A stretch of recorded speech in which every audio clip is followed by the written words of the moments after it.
Hello guys, ഇപ്പോൾ കൊച്ചൂസിൻ്റെ കയ്യിലിരിക്കുന്ന ഒരു വണ്ടിയുണ്ട്. ആ വണ്ടി എന്താണെന്ന് നമുക്കിപ്പോൾ ചോദിച്ചിട്ട് മനസ്സിലാക്കാവേ. ഇപ്പോൾ കൊച്ചൂസ് എന്താ പറയണതെന്ന് നിങ്ങൾക്ക് കേൾക്കണ്ടേ? വാ കൊച്ചൂസിൻ്റെ കയ്യിലിരിക്കുന്ന വണ്ടി ഏതാ?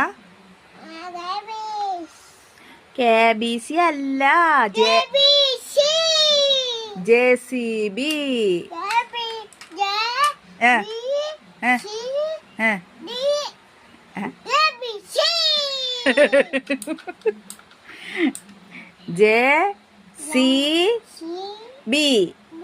JCB.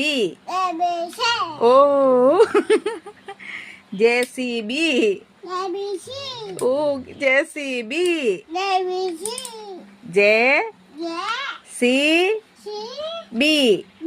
JCB.